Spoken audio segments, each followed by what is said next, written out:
All right, why don't we go ahead and get started? And I know that a few folks will show up as we get moving. Of course, in the morning or the beginning of these things, I have a little bit of housekeeping to do. So let me go ahead and get rolling. But welcome to the latest of DHCD's Creating Community Vitality series focused on housing. We'll take a broad brush on the principles of small-scale incremental development and how to provide the much-needed missing middle housing.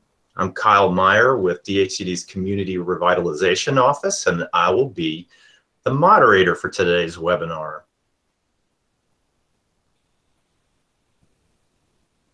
Let me advance to the next slide, pardon me.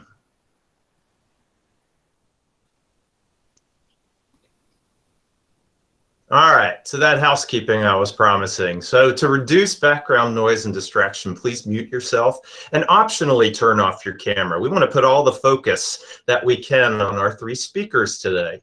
At the bottom of your browser window, look for that little microphone and camera. And I think with Google Meet, we've got a new layout here. So if you've used Google Meet in the past, it's a little bit of an adjustment to find these things.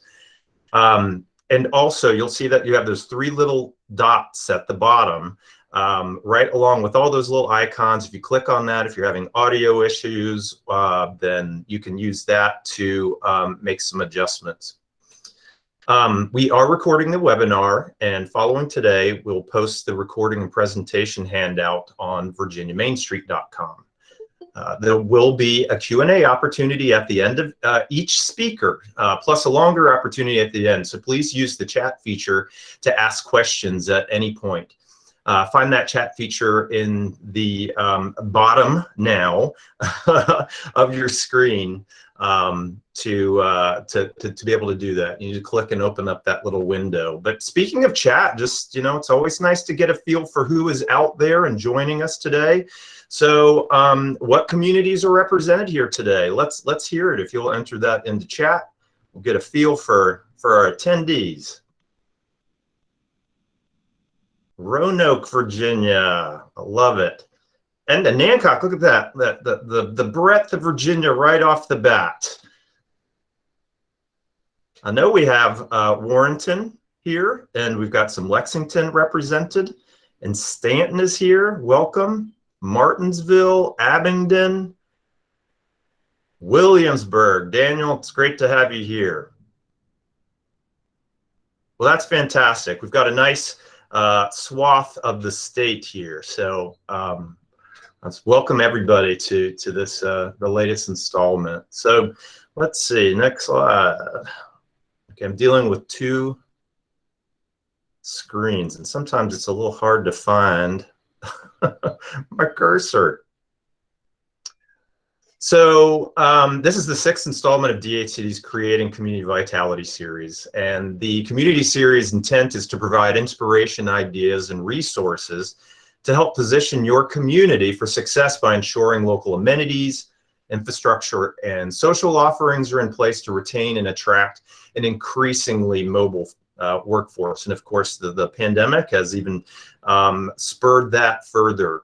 We recognize the market is changing and there are new opportunities ahead. The series is organized around three key themes: identity, recognizing your community's core strengths around place, people, and leadership pipeline. Ecosystems is exploring the systems that support successful business startup, tourism, housing, and worldwide connectivity. And community, strengthening public spaces that encourage interaction, inviting cultural events that celebrate local foods and history, and involving everyone to affect change. Today is the second of 5 webinars within our ecosystem theme.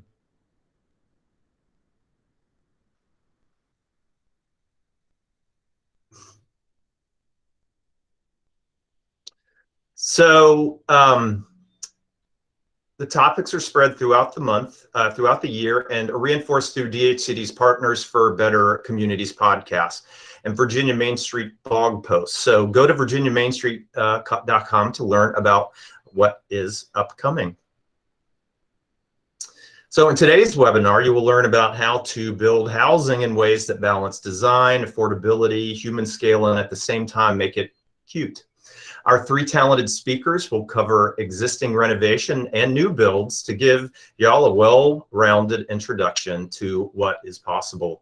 Please welcome our speakers, Jenifer Acosta, Alli Quinlan, and Bernice Radle, founders of the Power of Cute podcast, contributing members of Proud Places, and senior faculty of the Incremental Development Alliance. So instead of the usual bio introduction, our audience would love to learn a bit about each of you, so I have a few spitfire questions.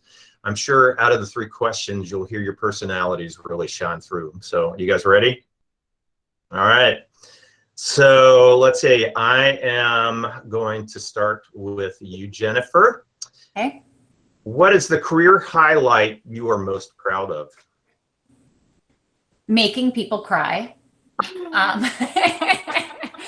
I mean that in the best possible way. I've done a lot of adaptive reuse of our downtown buildings and some major, I think when you change the physical space that someone worked in for a really long time, or a street corner that they never knew something was underneath that, and it's so impactful to the community that I've actually seen, you know, tears of joy during some of our open houses or our ribbon cuttings, or people just watching buildings change from the street. So absolutely, seeing the impact that I've had on others and getting that sense of emotion out of them is my all-time career highlight.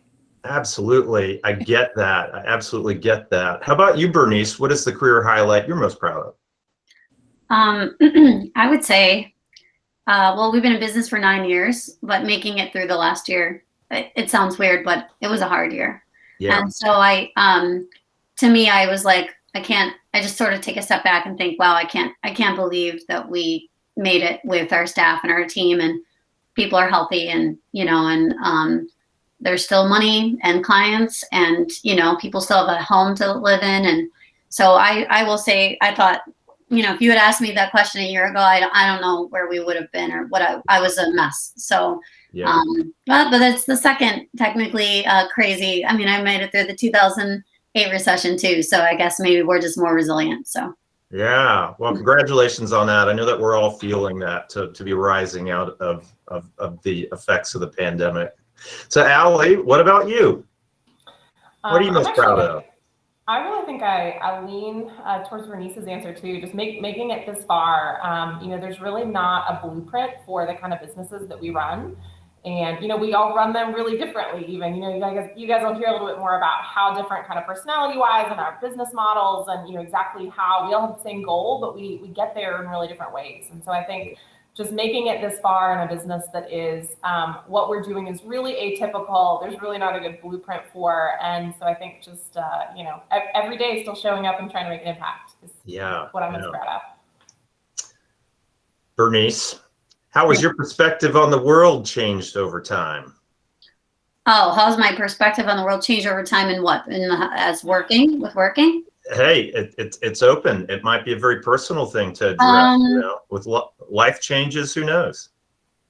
I would say, I think maybe I've felt more, I guess I would say that I feel that my perspective on the world, that's a really tough, broad question. It is. I think it's, especially it further my reality that people we need to work for people, you know, and I always say, like, this, we should create cities and places for people. And I thought that 10 years ago, and, you know, beyond, but I still even more think about it now more than ever. And, you know, we're in our talk today, we're going to talk a lot about housing, and it's really about making places for that people love. And I feel like we got so far away from that for so long. And I thought that, but now it's like I've doubled down on my, also, I don't care as much anymore. Now that I'm in my 30s, I feel like I can demand my own weird energy and embrace it, instead of trying to have to, like, you know, wear a suit all the time.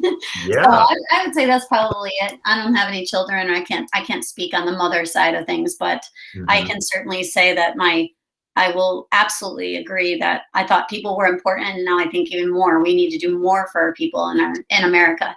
Yeah. So. Yeah. And there's lots of good reason for that. Alli, how has your perspective of the world changed over time?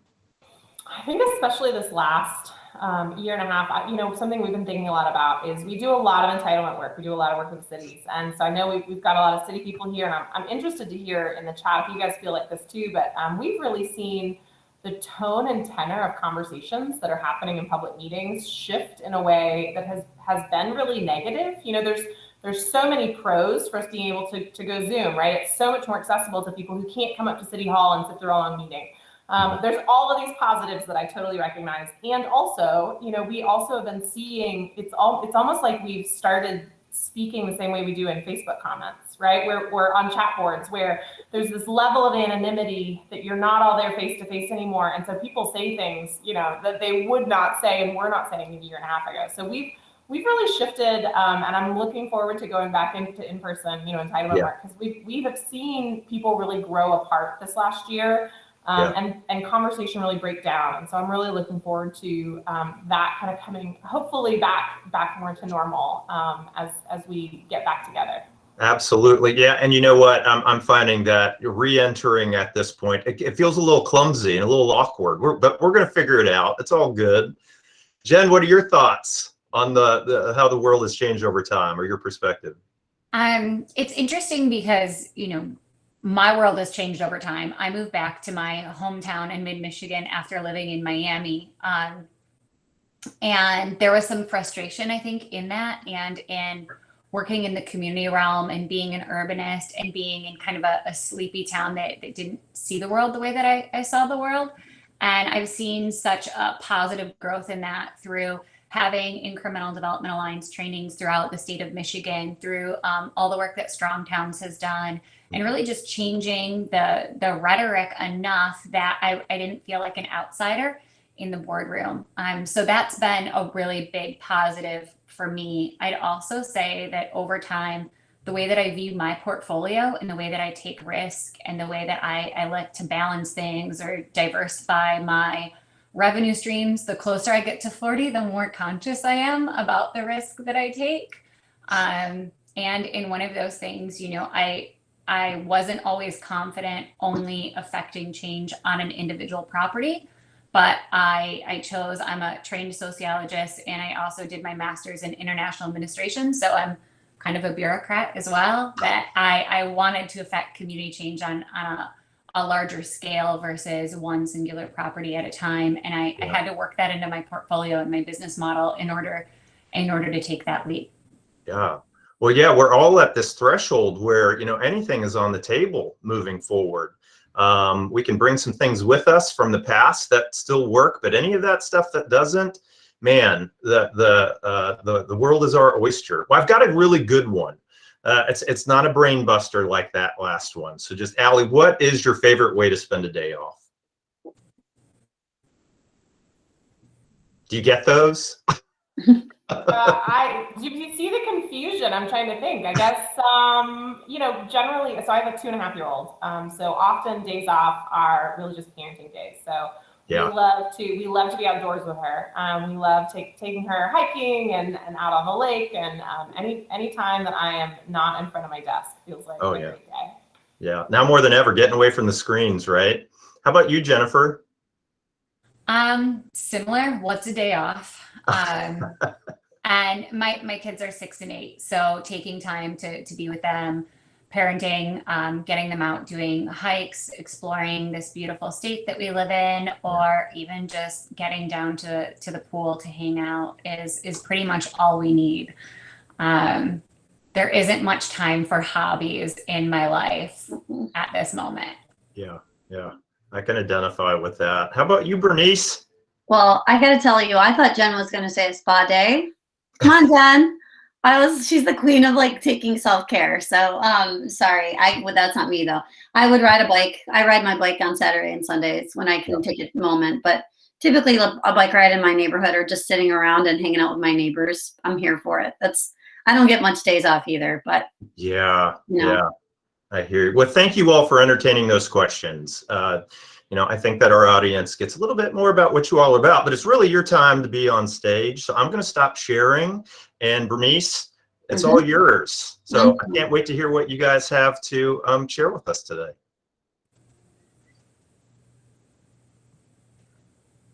Uh-oh, Bernice has left the meeting. Uh-oh.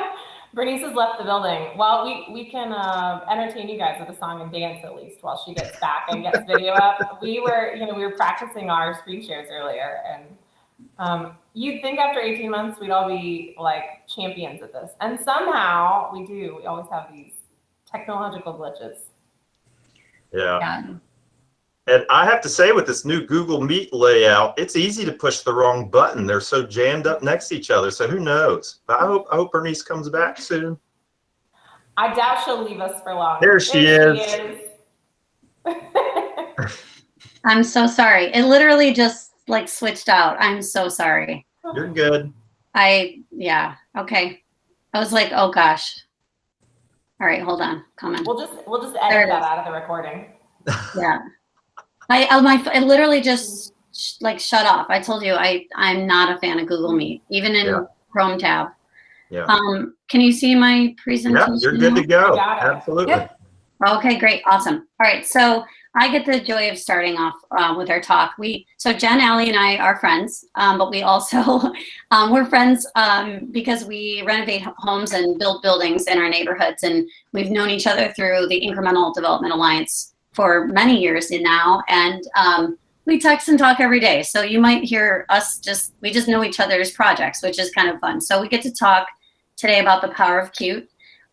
Just a little bit about, I'll just give you a little bit about me, although you know, I run a construction company, a development company, and a property management company. We have a couple $1 million of construction in the pipeline. On Thursday, another 175 units we'll be managing. I have a team of 10. We do leasing, renovations, and maintenance. Jen, you want to do a quick about you? Yeah. So I'm a real estate developer. I'm also have a commercial real estate on the side. I started my company about 6 years ago, working after I moved back to my hometown, and mainly do adaptive reuse of commercial buildings into housing and mixed use buildings. So in the last 6 years, I've done 65 residential units, 40 commercial units. I also serve clients on commercial real estate. I'm opening a restaurant and bar now for the first time, and love to get kind of quick and dirty on all sorts of projects in order to shape the trajectory of my community. And then Alli. And I'm primarily a designer, actually. So I'm a licensed architect, a landscape architect, and then we do a lot of master planning and entitlement work. So that's kind of primary day-to-day. I also run Flintlock Development LLC. So we do infill development here in downtown Fayetteville, Arkansas. We're under contract and closing next week on only our second commercial property for the development company. And it's pink, it's very cute. And then I also run Valkyrie Design Cooperative, which is a shared services cooperative that promotes women in design and construction. And so we have a lot going on over here, but really try and take this from all angles. Great. And now, so what we're going to do is I'm going to talk for about 10 minutes about a project.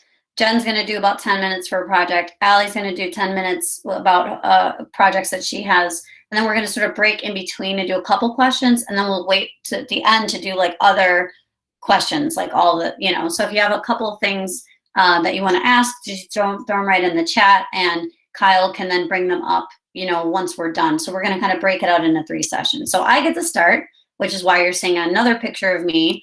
But I'm going to talk to you about a pie shop today. And I think a lot of Main Street people here will be able to relate to it. This is a slide that the Incremental Development Alliance made for me. They say that I have a PhD in cute building rehab. I am just a lady, but I always say I'm just a lady with a dollar and a dream. And my whole focus is to do renovations in the Rust Belt. Being in Buffalo, New York, we've lost 50% of our population. I can walk outside and see vacant buildings right out front of my office, right in my neighborhood, vacant land. We deal with the opposite problem of what Alli has. Alli in Fayetteville, as you'll see, is hot market, and we're the opposite. We have vacant buildings all over the place that are just dreamy, So this is actually where I'm sitting today. This is my little office building. It's not. It's nine apartments with 2 really cute storefronts. I'm in the corner there. We did a really wonderful mural dedicated to the Puerto Rican Latino community of Buffalo, which has been really fun. So these are the kind of projects that I like to talk about. And this is a little video of what we actually, with the Incremental Development Alliance, we talk about our farm, right? You'll hear a lot about farming, and farming is, for us, is like making our neighborhoods better. And so this is a little video of just some of our projects that we've done, all within biking distance. If I can bike to work every day, I'm a happy camper.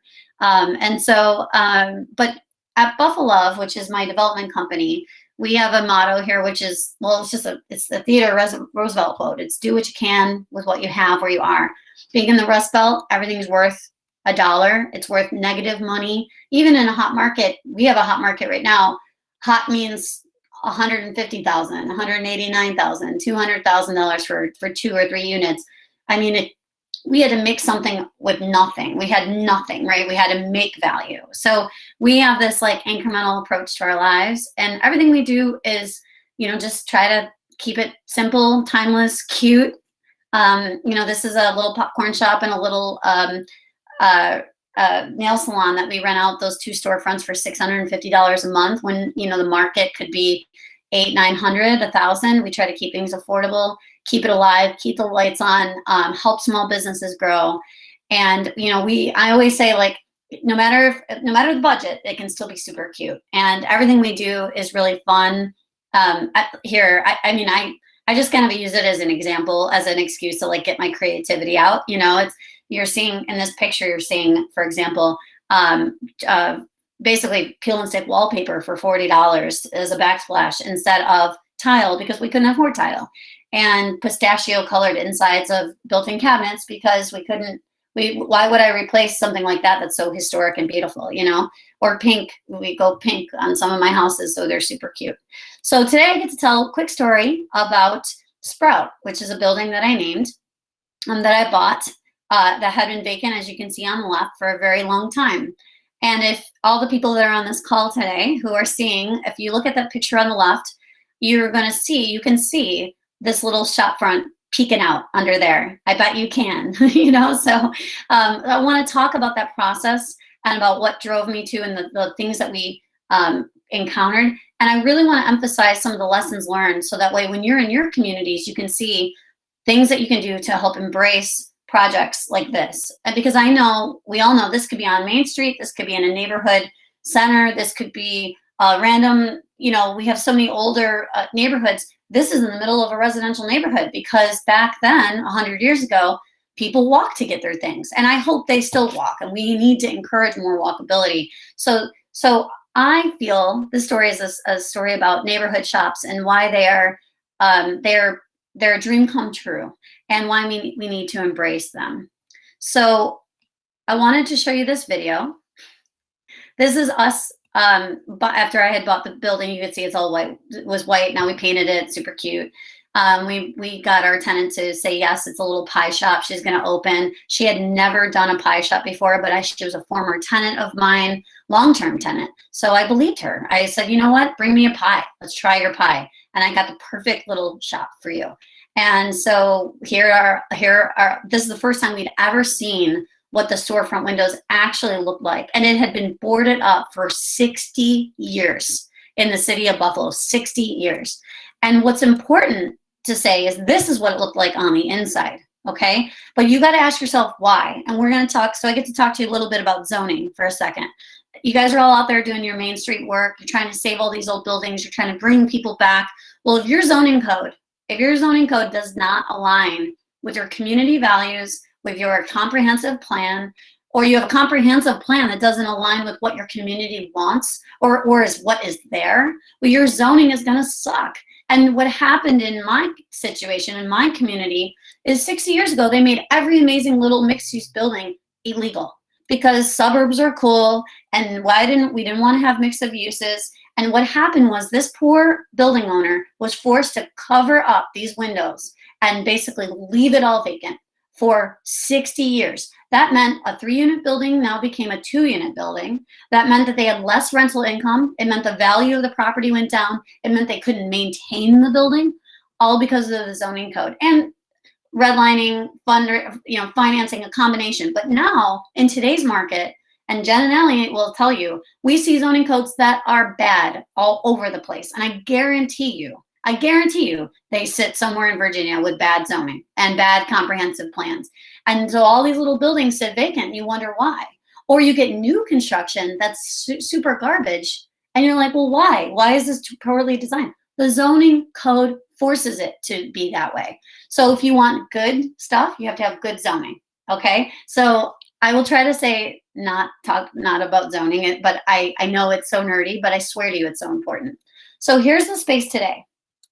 All right. We designed this on a dime. I had $15,000 renovation budget. Like we were painting on the weekends with family trying to make this happen. Okay. Because I was committed to trying to keep this pie shop rent at $575 a month. So she could be sustainable. I'm sorry, $525, then $575, then $650 is what her lease is. So we worked it out. We saved those windows. We pulled it down. It looks super beautiful. Of course, we had to get updated electric.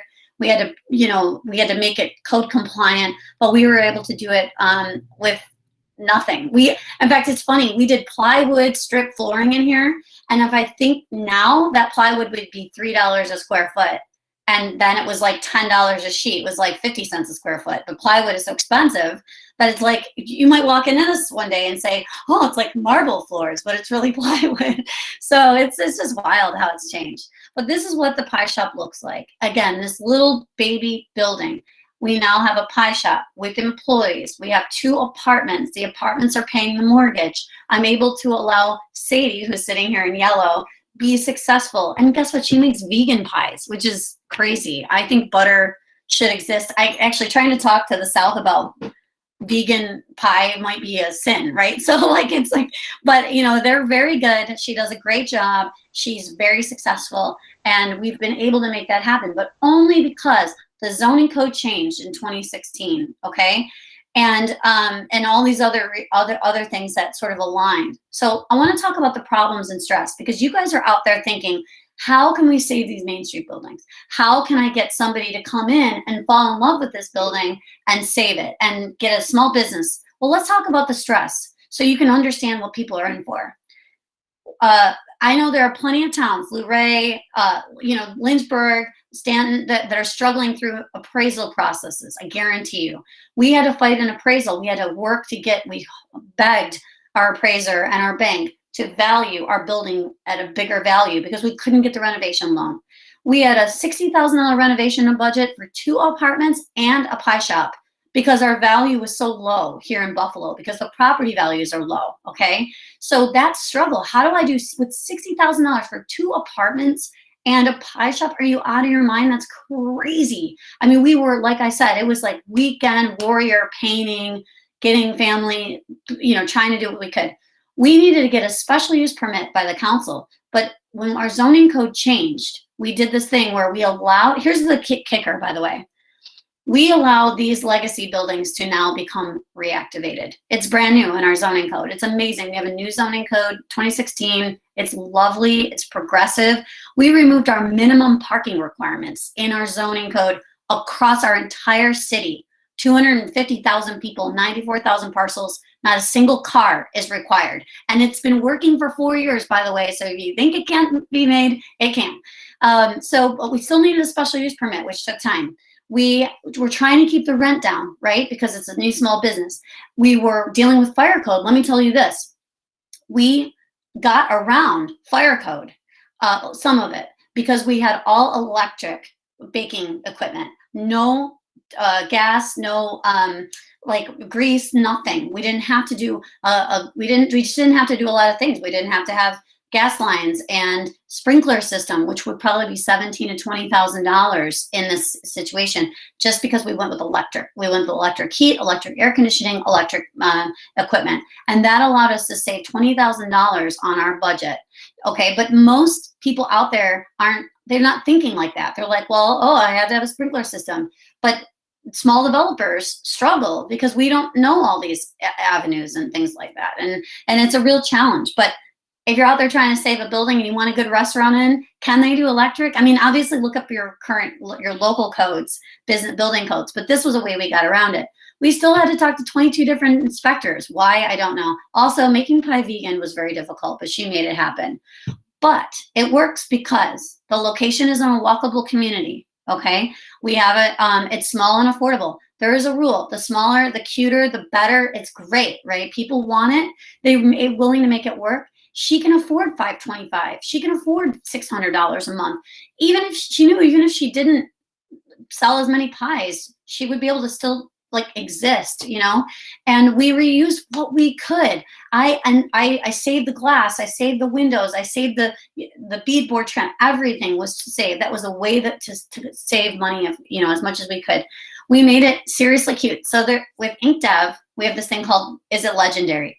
And I'll tell you, vegan pie done well is legendary. She only has to open from 11 to 3 days a week, 4 days a week. She sells 300 pies for Mother's Day. She's good, you know, and she's doing really good. And cute makes it legendary. Her pies make it legendary. She doesn't have 1,000 things on the wall. She has 3 things. She has pies and maybe a quiche and some coffee. And then we designed it for the entrepreneur's success. So we designed it for Sadie.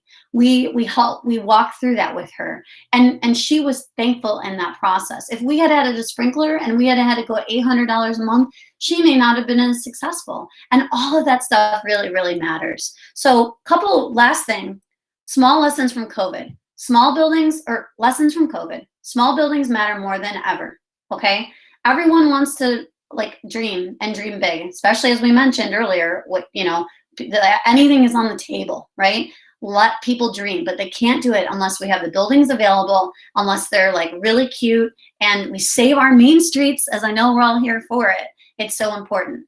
Cities that don't get their zoning code together are really in for a less equitable future, because the zoning code can easily split and force wealth building on one end and spiral, you know, negativeness on other ends, whether it's in a community or to a specific person or whatever. If you get your zoning code together, you will be in the better shape to be more resilient, more sustainable, more inclusive, more welcoming. Like cities and towns and villages have to get their zoning together. They have to. And please, if you're out there, it took us 6 years, but I swear to you, I think back at those times, the time, it was worth it. It was worth every stress, every headache. We worked on it. It was great. Never underestimate the power of of a small business owner and of a small cute space. But I swear I saw Sadie make it through. And I know you guys all know this. We went through a hard year. Small businesses are the ones that stood their grounds. Diversity in tenants. This is interesting.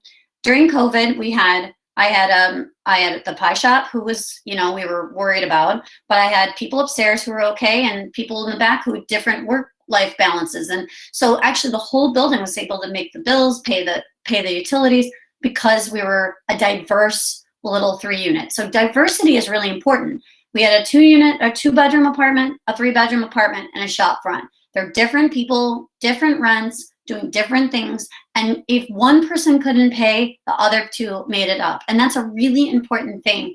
And it's such a thing that like our main streets, our small towns, our villages can do, because not everybody sees value in these buildings, right? But we can make them valuable. We can make them work for our needs. And if we can get our access to financing and do a good pro forma and the numbers work, you'll be good to go. And the last thing I will say is, if you're going through trying to recreate a space like this and food is involved, bring the food. Bring the food to the bank meetings, to the lending committee, to the inspectors. Show up with that pie and you cannot go wrong. So that's all that I have.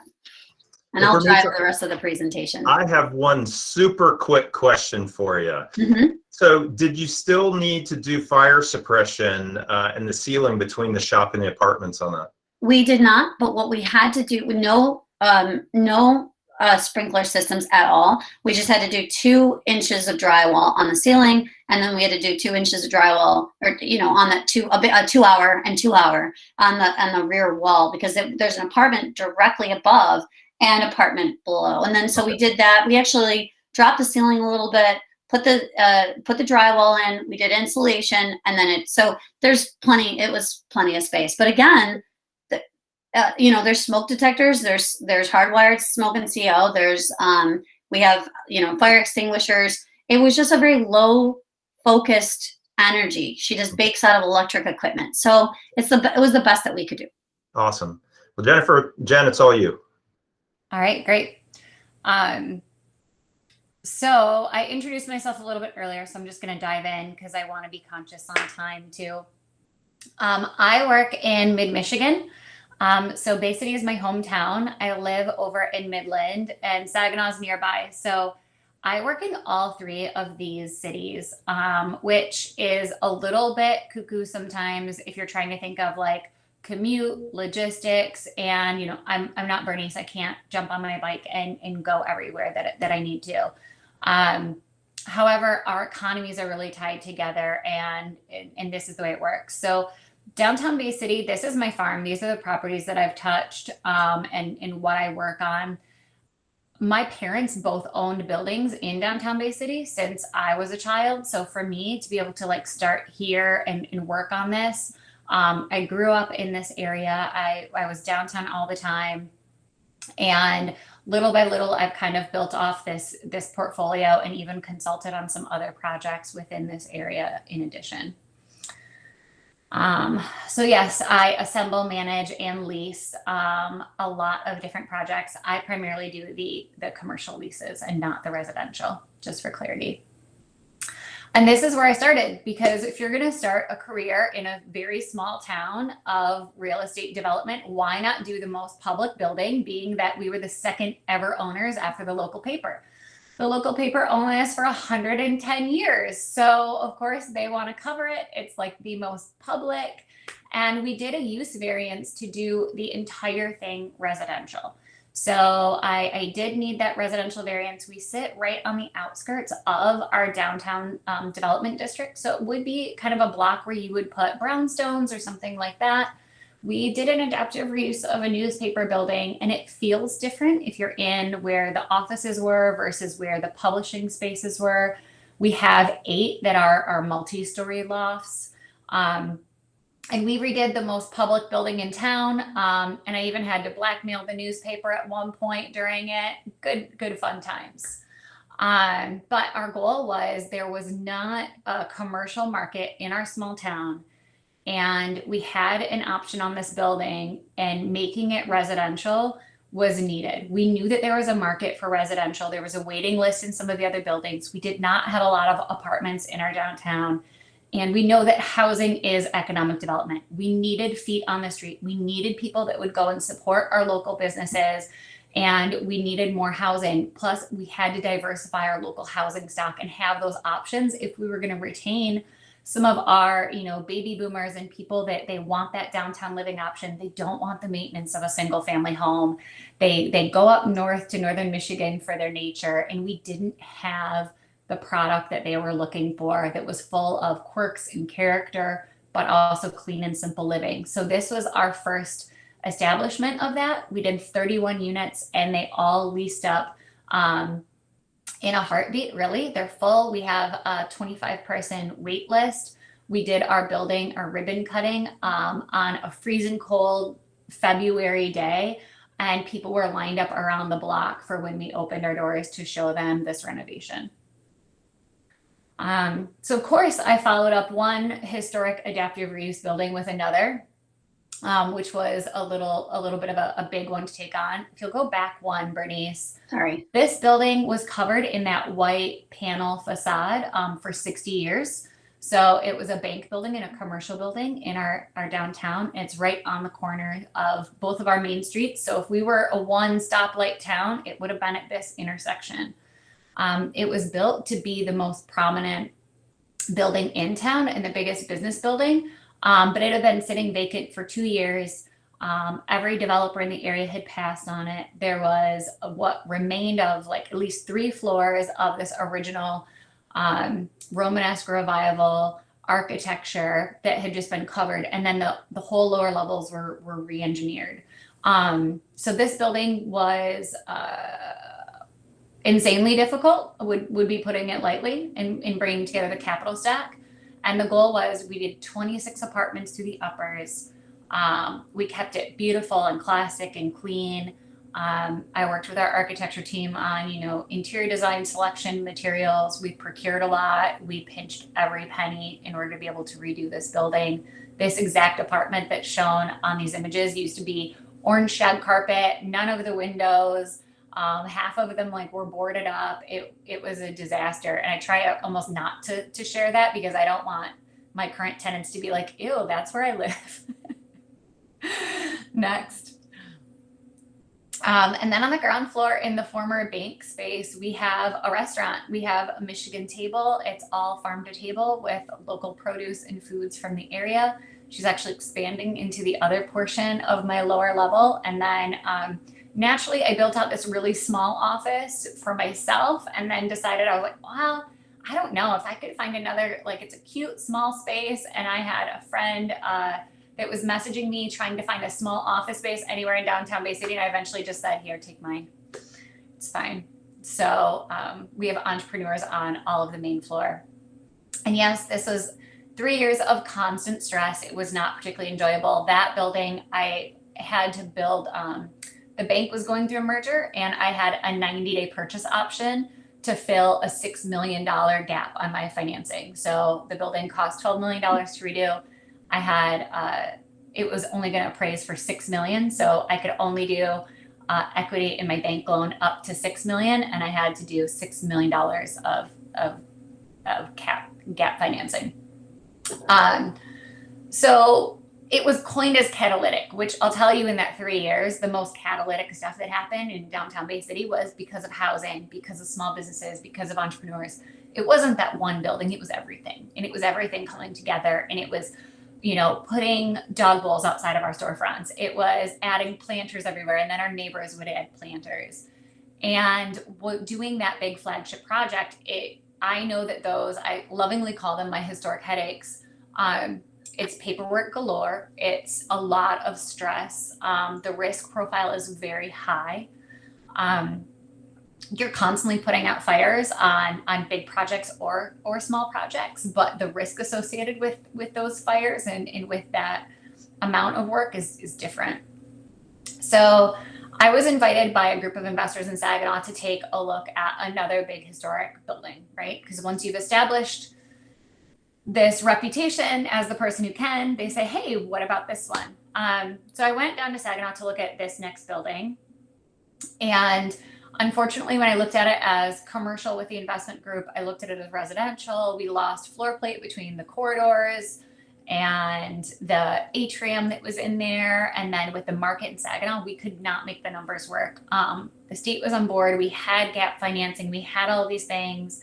The best option and use for it was boutique hotel. And none of that fabric of those original buildings remains anymore in Saginaw. So we didn't have enough volume and the small stuff to make the catalytic project work is what happened. So we pulled back.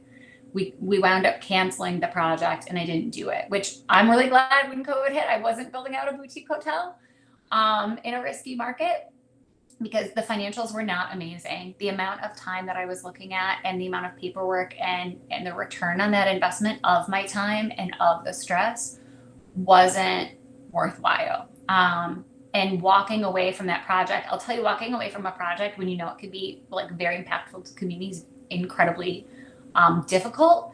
However, I know that they needed to do all the small stuff before they could even establish a market for that building to take place. And the building's stabilized for now that it's okay, right? But we have to build the small stuff in that community instead.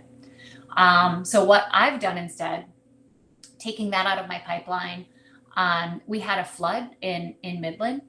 We had a dam break up north of town last year, and I bought 10 courtyard condos that are missing middle. They were built in 79, and they're really cute little, once I saw them, their uniqueness, I decided that I was going to go ahead and buy these and completely redo these mid-century modern condos. So I added in renovation of a for sale product, which was great. And I'm finishing the second phase of these. And again, just creating quality housing. The appraisals on these and the value on these, I've added, my sale prices are about $40,000 to $50,000 over what they used to go for, just in doing a good renovation. So we've increased that tax base. We've increased the market. These are a mile from downtown Midland. They're right on the rail trail. They run right alongside that river that flooded when the dam broke north of us. And creating good quality housing is something that I love to do. And once again, clean, simple, using the character that's there, all new finishes. I left it really Scandinavian and really simple for people to put their own twist on and their own furniture on, without feeling like I had to add a lot of color. And now I'm finally able to do a new build, or at least, we're looking at construction costs. But this is 1113 Center. This is a half mile from my other work in downtown Bay City. It's a neighborhood project. This is an old gas station site that wasn't properly mediated. I bought this land for $9,000. I had an option on it for a year until I got a grant to get the petroleum remediated out of the soil from the DEQ. Our goal is to make it really simple and clean, and these will be 12 micro units, about a half mile from downtown, and they fit the scale of the historic neighborhood that it sits within. And then I've also gone ahead and, decided why not partner with these other partners. We were going to take this property site that was called the Black Pearl, which has been a vacant eyesore and a failed restaurant in our downtown for a long time. It's right on the riverfront. We were going to build a building there. And then when COVID hit, we said, well, you know what, why don't we demolish the building and make it an outdoor beer garden? We wound up deciding to keep some of the building so that we can mix up our seasonality on it and have storage and have the restrooms. But right now we're fast and furious under construction where we're not even putting a kitchen in. We're doing everything on food trucks. And we'll bring in other ones. So really what I want to talk a little bit about is that opportunity cost analysis, right? We're all looking at our budgets. We're looking at how far we can stretch dollars. I was able to walk away and spend the time and energy equity that would have been for one project and instead take on 3 within a year, right? So thinking about how I can rebuild the marketplace in a different way is really what it's all about. And yes, the extra meaningful stuff. My mom actually moved into one of the condos that I restored. So she's 10 minutes from my house now, which is amazing.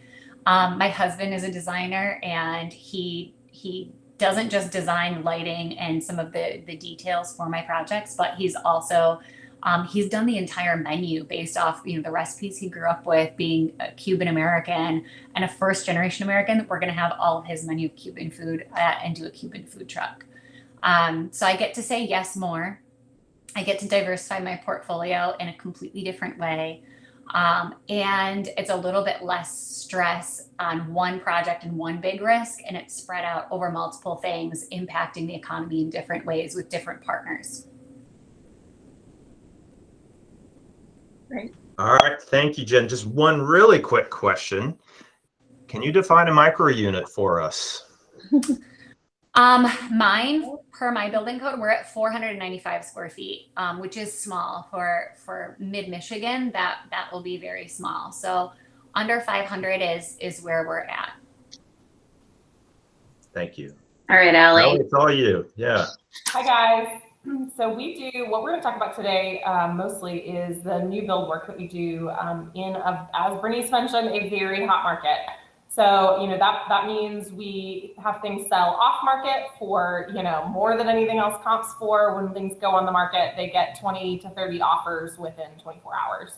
And that has gotten a lot hotter as we go, but we do still do a lot of diversity work. So we're focusing today on new build residential, but as you can see on the screen, our design work is really varied. So everything from at the upper left, we're doing a new $30 million trail, plaza, and park improvement down in the downtown to daylight a stream and provide, it'll have a swimming hole in it because it's all spring fed and really clean.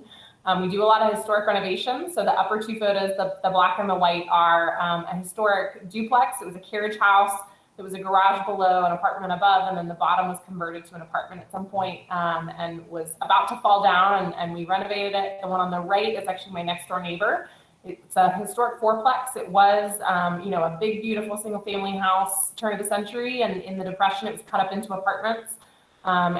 It's still 4 little 1-bedroom apartments. There's a couple of new construction ones on here, including our green roof porches. And then also, we also have a restaurant we worked on that Feed and Folly at the bottom left.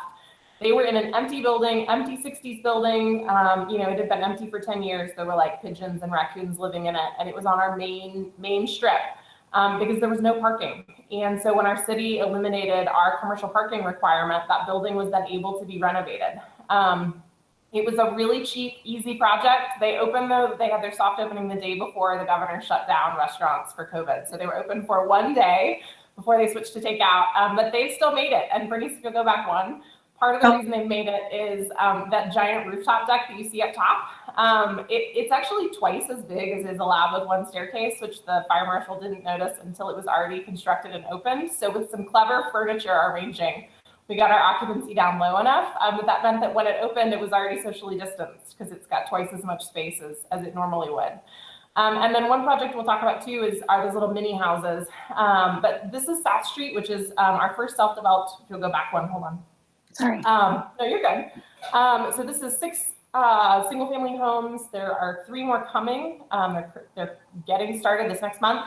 But this is a block and a half from our main downtown square. It's an acre and a half that was empty, and we'll talk a lot about the process as we go through here.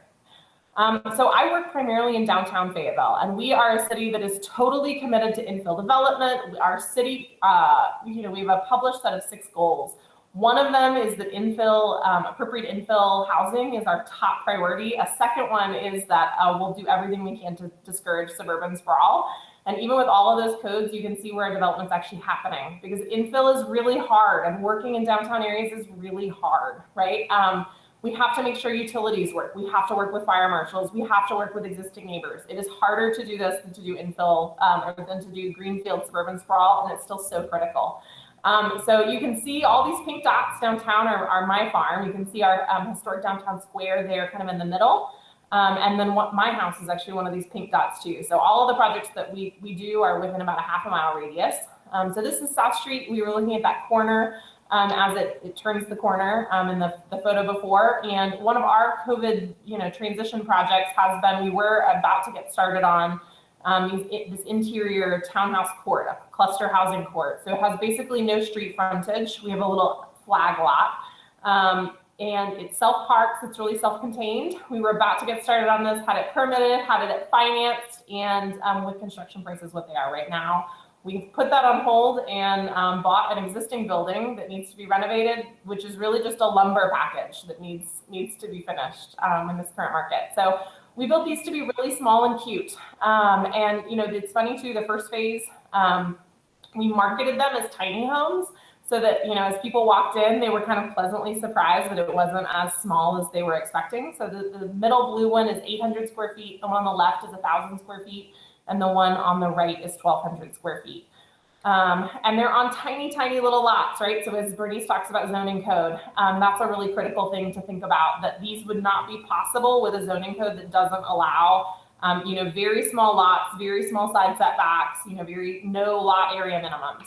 And these are really built around finance. So our appraisals, our comps in the neighborhood for new construction, pretty nice stuff before we built these was about $165 a square foot. These sold for around $230 to $250 a square foot. And our current phase, we had somebody approach us off market and offer $300 a foot if we would build them one. So, the total purchase prices, are still pretty approachable. So this house sold for $200,000. It's a new construction, really nice 2-bedroom, 2-bathroom house, walkable to downtown. You cannot buy anything else. You can't even buy a condo for $200,000 for that.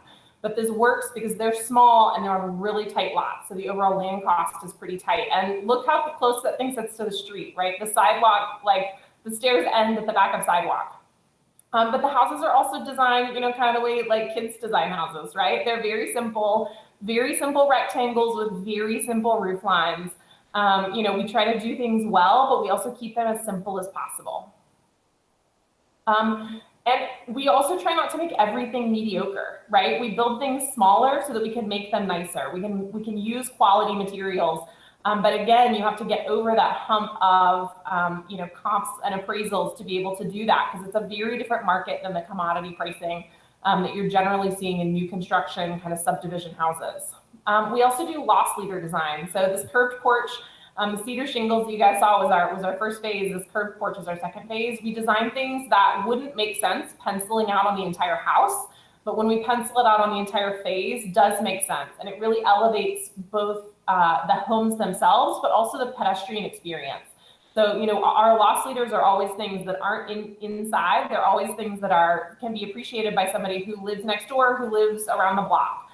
We really try to elevate the pedestrian experience and just give people something cute and fun to look at on their day-to-day walks. We also have gotten really clever with, you know, and I use that kind of facetiously, but we've tried to get really clever with the way that we get more density in here, right? So we started tucking in ADUs. This one's a really tight lot, really tight footprint. It's 36 feet wide, 75 feet deep. It's alley loaded, and it has 2 units on it. So it's got a 2-bedroom, 2-bath kind of roommate house up front, and then it's got a garage apartment that we had Airbnb'd until last year, and then it's been rented out since then. That you park on the side here, kind of that top photo. You have your own private door into the apartment that's screened from the front porch. You come up into your apartment and all of your windows face to the back and to the side, so you really can't see each other from the house. We have this little hyphen between the units, so you don't have any shared walls.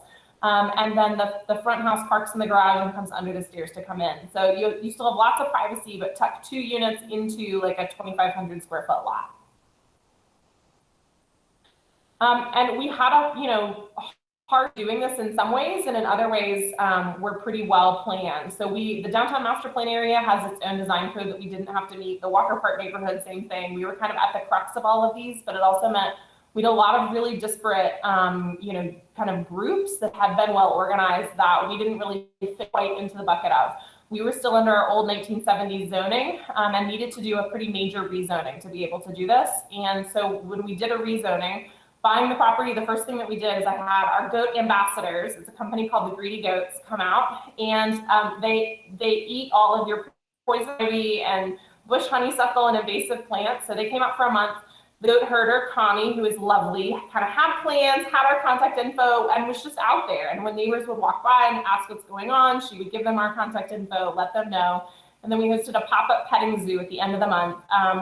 There's a local fruit company pop that makes their popsicles, sells them via bicycle, and their shop is right around the corner from us. So we had them come out. We counted heads by how many popsicles we gave away.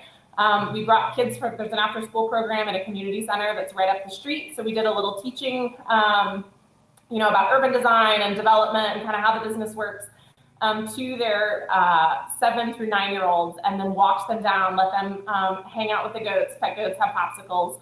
And talked about our project. So when we needed to do the rezoning, we'd really talk to everybody. And it went through, without a problem, although we were rezoning from like a single family zone to like we could build a 7-story, building with a bar on every floor now, which is the kind of zoning it takes to build this stuff. We also then related to that, we try to be kind of ambassadors and advocates for our neighborhood. So this intersection that's between us and the community center had like a weird old one stop sign, one yield sign, one, with nothing. It's a 3-way stop. And one of the kids that we'd worked with got hit by a car on his bike. He was okay, but very scary situation about a year after this happened. And so we did the first tactical urbanism project in the city. We worked again with that same group of kids, and they designed crosswalks. So we set it up as like a coloring book sheet and went in and talked to them about traffic safety and how you design streets, and how if streets are too wide and your radii are too big, then people drive too fast and it can be unsafe for pedestrians. So again, kind of turn that into a learning, and then also creative art experience. They voted and picked one, and then we painted it. So trust it takes a long time to build. And to maintain it, you have to then deliver a project that people like. A lot of new construction is very ugly. And we do also, kind of as I was talking about, the tenor of things has gotten really tough. We started getting hate mail on projects, even like lovable, pretty easy, simple projects that we never used to receive. Like people used to be so excited about stuff, and we've now started getting these emails, and then turning them into, I don't know if you guys know Kate Bear, but turning them into deletion poetry, right? Where we really kind of flip the script on the message as a way to deal with that. But so I think the more that we deliver really cute, deliver what we're gonna say, deliver cute, lovable, technically affordable projects, the more people get used to this. But also, that's not true in every neighborhood. And so I think it's important to really note that even with all of these good kind of intentions and goals, it's still really important to understand that sometimes people are just going to hate the work you're doing and kind of lean in. So how has the model shifted this year? This is something we've all talked a lot about. There's a growing demographic. It's the majority and growing that most households are 1 or 2 people. And so we also try to build housing for very small households intentionally. Most houses are 3 and 4 bedrooms, right? A very small minority of the market is sized appropriately for the majority of our households. And as lumber costs have gone up, right, as Bernice said, as lumber costs have dramatically just like gone insane, we've really put a pause on new construction here. Even with crazy sale prices, it doesn't make sense when construction costs twice, what it did before. So this building now, I think we're going to close next week. I think we found our tenant for the ground floor. We're going to do totally women-focused businesses. We're going to have a co-working space upstairs. We're still working on the back tenant. It's either going to be a dry bar or a wine bar. And then we've got like a paper goods and invitation store going in the front. Perfect. So that's our COVID. Awesome. Wow. Listen, we've left room for some Q&A. Alli, thank you so much for that.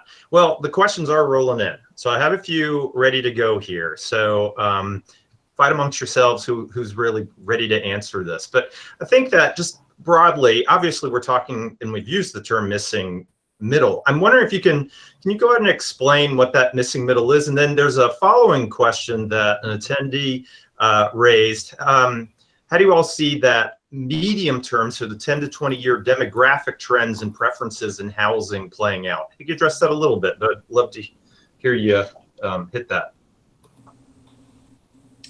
Alli, do you want to find missing middle housing from an architecture standpoint?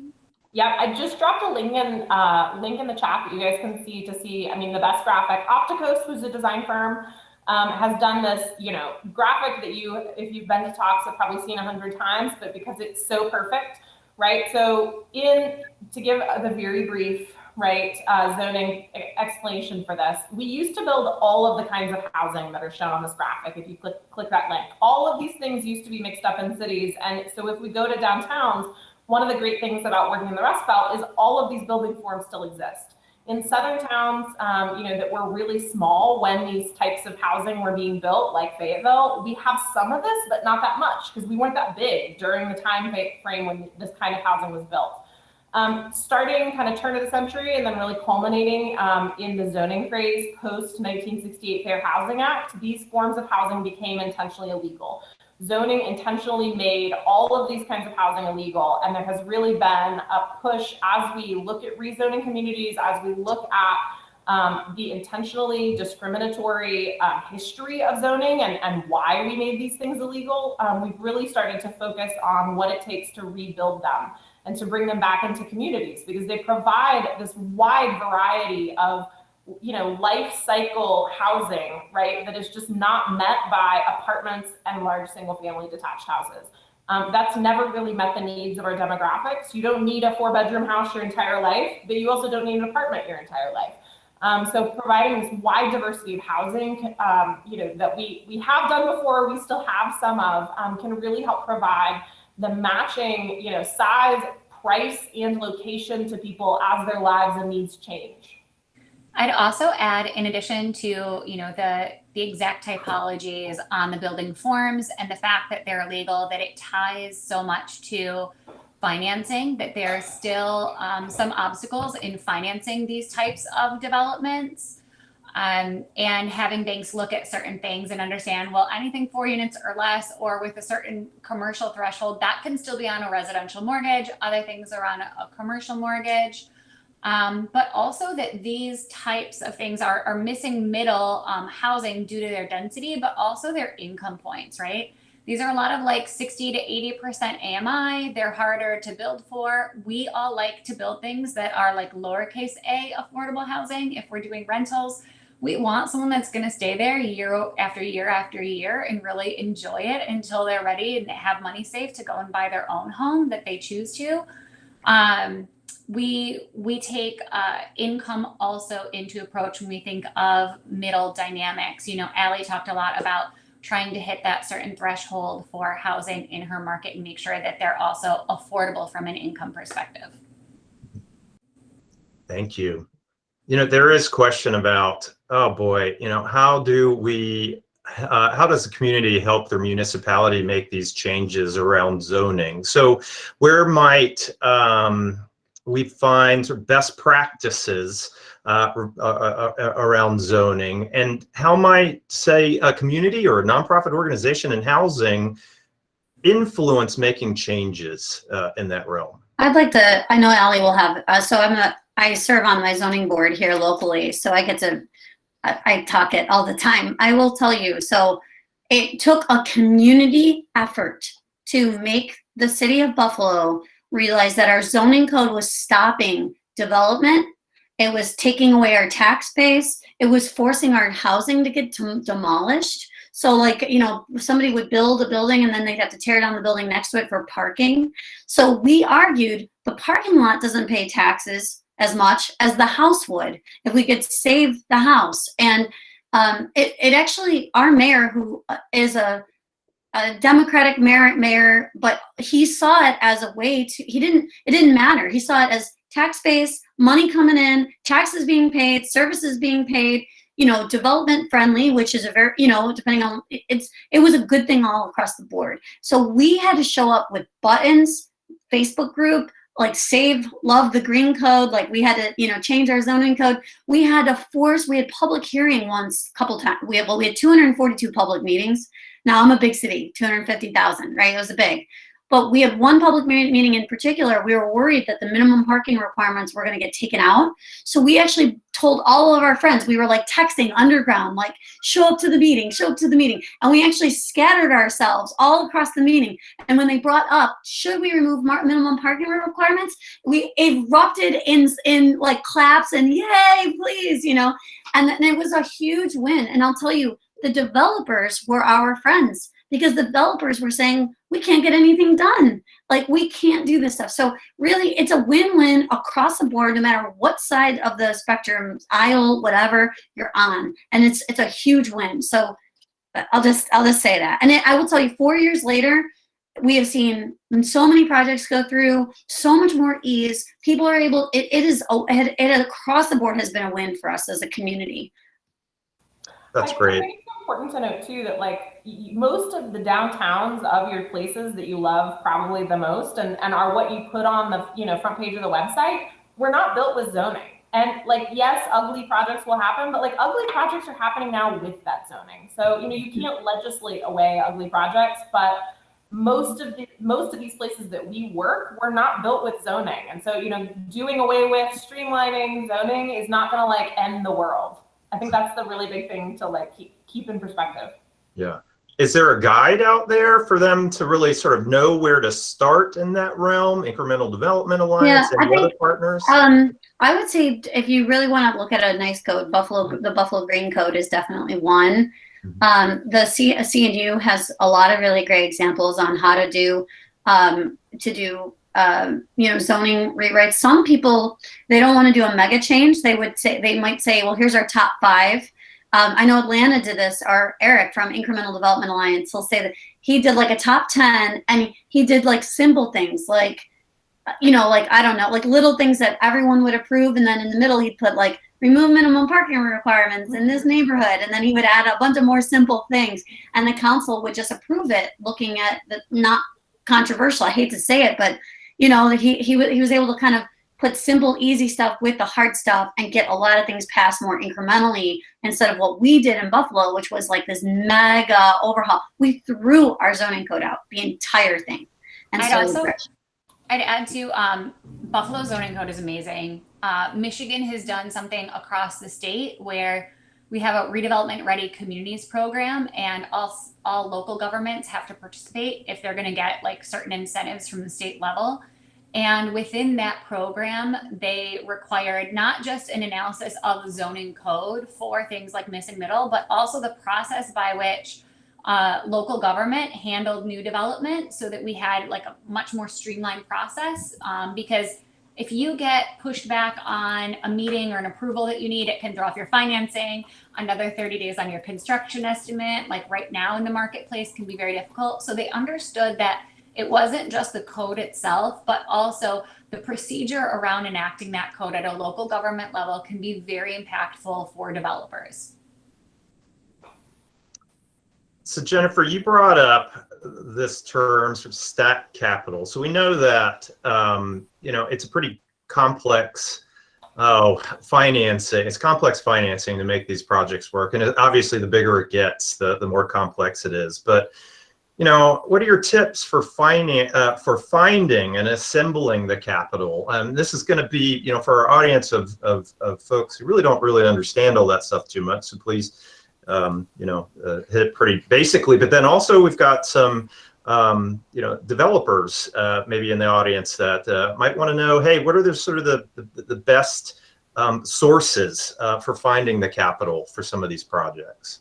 Yeah. So one of our mentors to the three of us always taught us early on that capital is like plywood. You don't sit and store it in your backyard for the day that you're going to build a shed. When you need it, you go out and find it.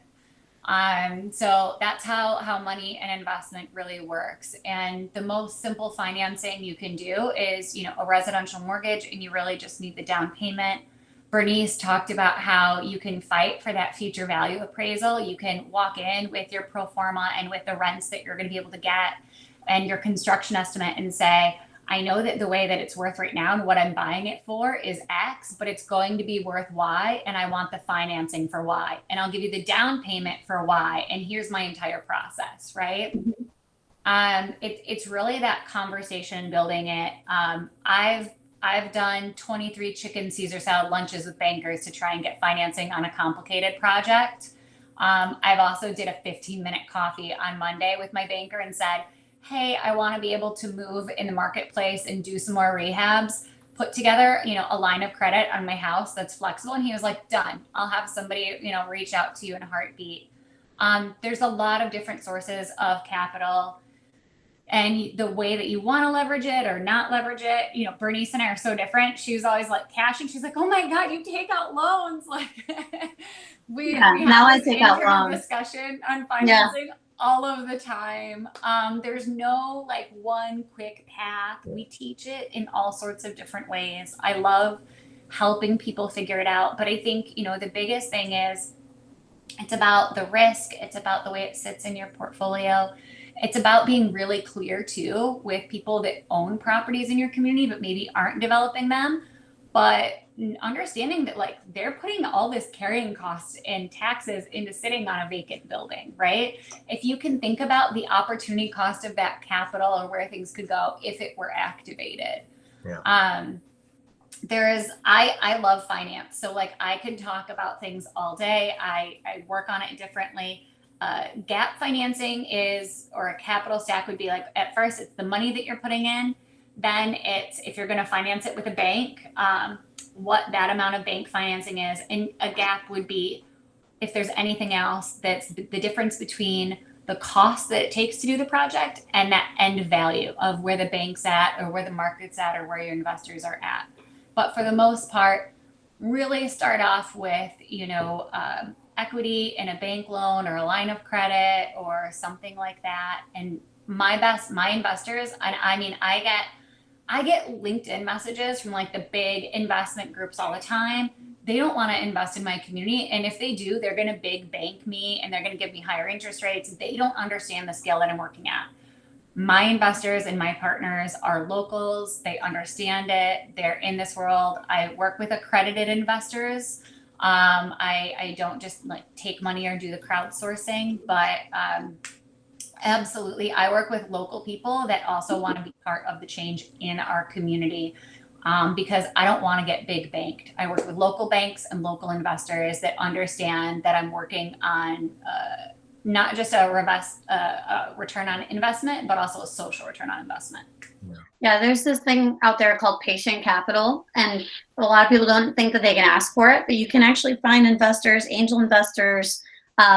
Patient capital is out there for longer term projects. But really the answer, if anybody wants to figure out money and finances, they have to commit to figuring it out. And I know we, with like Incremental Development Alliance, we do boot camps and we do seminars and stuff on this stuff. And I know we've been through to Virginia. We are doing more online boot camps and online seminars now, which can show like a basic pro forma and how to run the numbers. And but it is all very localized, you know. And so you just got to look at the thing you have to understand is if there is a market, like if the rents pay for the renovation, you can probably find the money.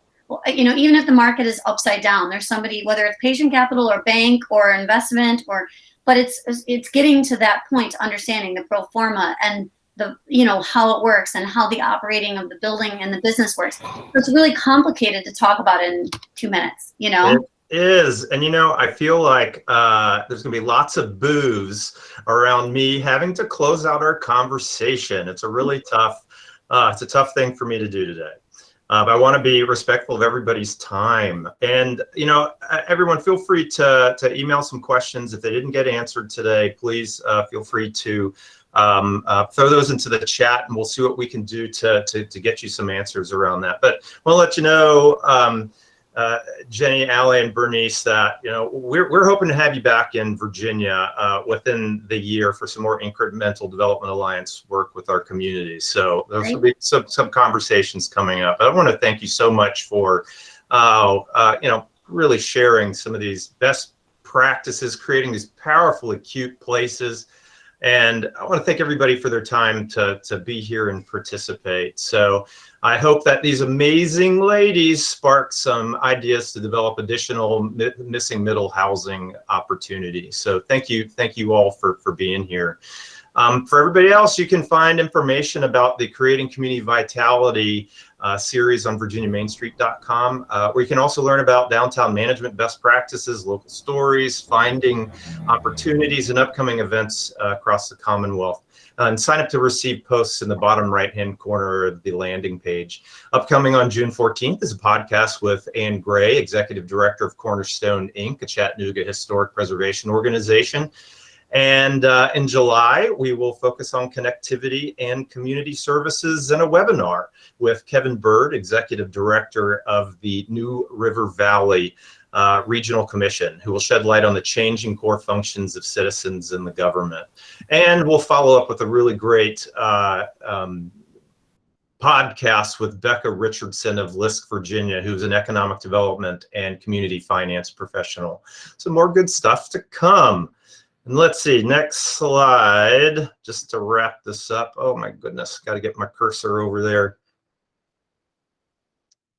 So this is the crew. If you have any questions about any of this content, please reach out to us. This presentation will be posted on virginiamainstreet.com, so you'll get all the hyperlinks and great information that we've seen today. So please check that out and stay in contact with us. So everyone, thank you so much. Alli, Bernice, and Jenny.